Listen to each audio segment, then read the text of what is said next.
Hey everybody, it's the Reverend here with another Live to Play Network video road test. We are continuing with our series on these handy dandy little handheld digital recorders. This one is from Olympus.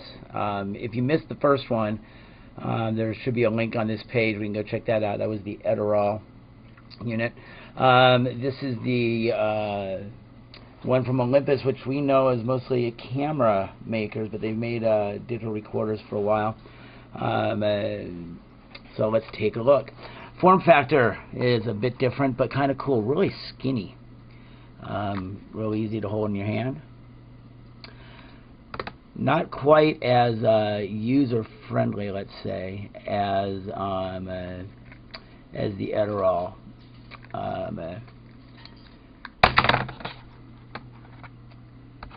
I hate it when that happens. Anyway, the screen's not quite as bright. Still really readable. Built-in stereo microphones that work really well. We did the same thing we did on the last one. For the audio example that you guys are going to see, it's a line-in recording that we did at a rehearsal for my band. We also did some recordings using the microphones. They work great, no problems.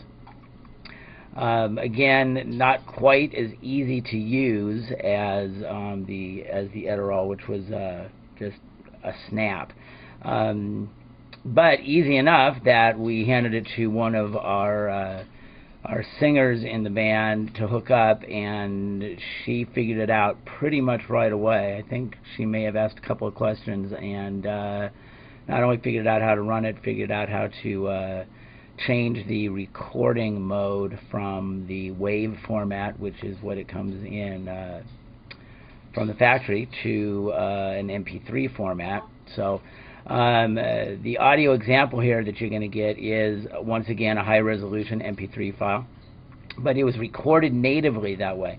The one on the Adderall unit that we showed you last time was actually recorded as a WAV file and then had to be converted before we could send it off.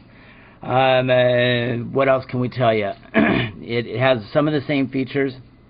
Yeah, that we have the AB button, which hopefully you can see there, and it's not all blown out, which is nice again for learning. But it doesn't have that speed control that you had on the Adderall. If you look at if you hit menu, it comes up and you've got a number of choices. You can set your record mode, you can set your recording level, you know, and you can power another microphone if you don't want to use the built-in ones. You've got a number of choices. You also have a list button, which you can get to after you've gotten out of the menu, which lists anything that's on the unit already. This says folder A, and you'll see it's empty. That's because it's actually not empty. What's left in there is a zip file of all the MP3 files. So I'm actually kind of using this as a portable drive as well. That's where I've stored those, and I can easily download them to a computer or send them off to somebody else via the USB port. But the operating system on the Olympus doesn't recognize zip files, so it doesn't think there's anything there. Just like the last unit we showed you, this one has the what they call preview speakers. These aren't very loud. This is just enough to kind of hold the thing up to your head and make sure you're recording and kind of see what you're getting. It also records on SD cards. There's the little door to do that. Now you'll notice though that unlike the other one where we open it up and you can see a card in there, we open this one up and I don't know if you can tell or not, but that slot is empty. This one has a certain amount of recording time. I believe it's 2 gigabytes of internal memory available on the unit. So the recordings we've made have been without another card. A lot of the same controls. It has a nice, easy to get to record level right there on the side. So as you're watching the meters when you're in record mode, you can you can kind of see where you're going, and make sure you're not overloading the microphones or overloading the input. It's got a USB right under that little cover there. There's a mini USB output, so you can hook it up to your computer to transfer files. And let me see, what's the price point on this one? We're going to actually go online here real quick and check that. I find the best way to do that is to go to one of the music retailers. In this case, we're going to go to Musician's Friend, and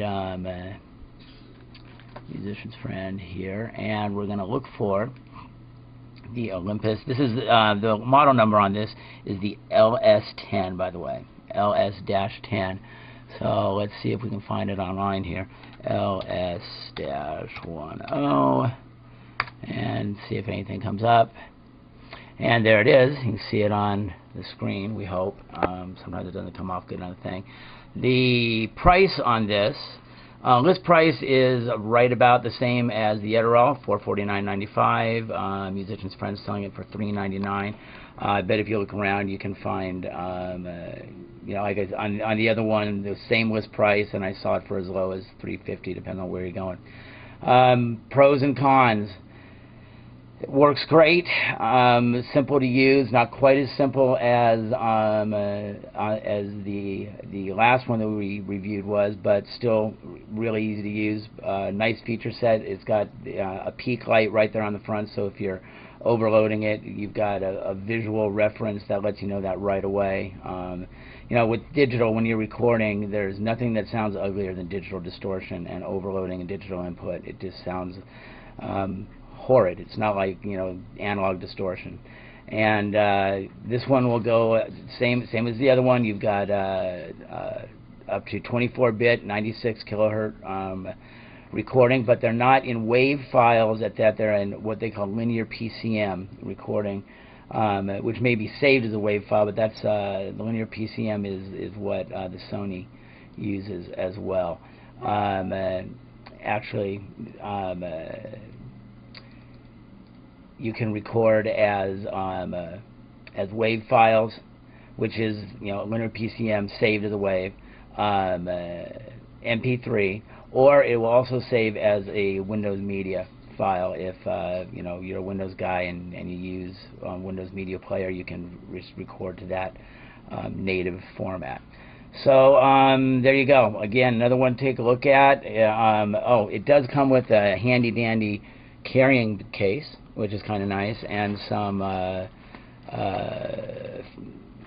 adapters and cables and even batteries inside, which makes it nice. It doesn't have the remote that the Edirol had. So there you go. This is the Olympus LS10. Nice unit. Again, not cheap. But I'll tell you something. This is something. This class of gear is something that I really think just about any serious working musician should have in their briefcase. It's just so incredibly useful. We've found it just to be able to record rehearsals like that and go back and practice against the actual band recordings without having to make a big fuss out of it has been just a godsend. So next week or the week after, as soon as we get to it, we will be looking at similar units from Galaxy and from Sony. So for now, this is the Reverend for the L2P Network, and I'm out of here. See you guys.